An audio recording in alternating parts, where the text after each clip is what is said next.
Hey folks, here's another Alphabet Options update. As you might recall from last week, I had a couple of short puts at 91 and 90 and short calls at 96 and above. And yeah, basically the stock finished right at the bottom of this blue channel, so it crashed right through my short puts.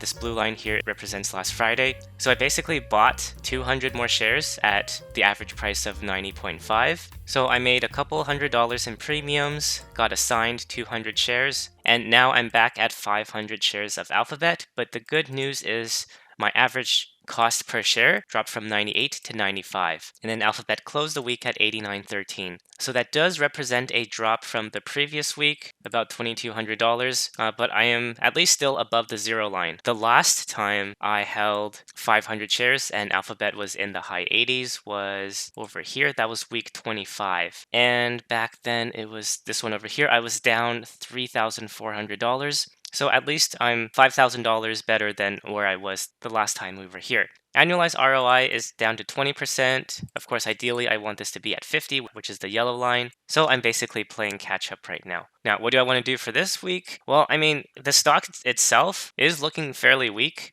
right? It's been in this blue bear channel for a while. And even though it's just touched the bottom, I think the highest it'll go is just $93 to end this week, because it's touched the bottom, touched the top of the channel, touched the bottom of the channel, and if it goes back up to the top, then that's only $93. So I don't see a lot of catalysts to push the stock above that too much for this week. So maybe I'll go with $92 as my short call and another one at 93. And for my puts, well, what is the lowest that Alphabet can reasonably fall to?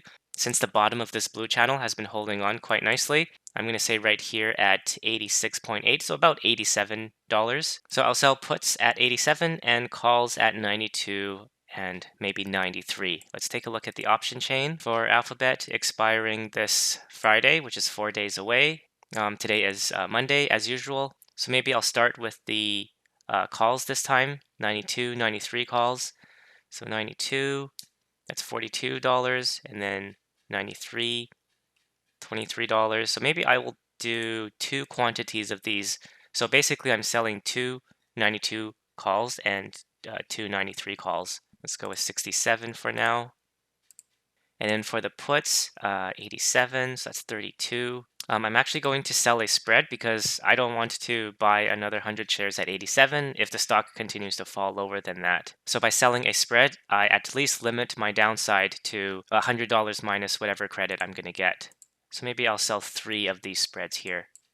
I'll try to get 14 cents for each of those spreads. And then in my last week's update, somebody commented that they would like to see longer day expirations for this challenge. So maybe I'm going to go to March 17th, which is 18 days away. And since I have 500 shares and I've basically used up 400 as my covered calls, I'm going to go with a maybe 96 call because this has a delta of 19, so below 20, but the premium is still pretty decent. Like I can try to make 66. Order filled. Okay, so that one filled. This one I'll drop to 13. Order filled. The bull put spreads filled as well. And I'm just waiting for this one. If Alphabet stock just goes up a little bit higher today, this should be Order 66. filled. There we go. And that got filled as well. Pretty average implied volatility this week at 33. And my total premiums would come to 237 minus commission is 228, which is going to be 311 Canadian. So hopefully Alphabet goes up this week, but we'll have to see what happens. Thanks a lot for watching, and I'll talk to you in the next one.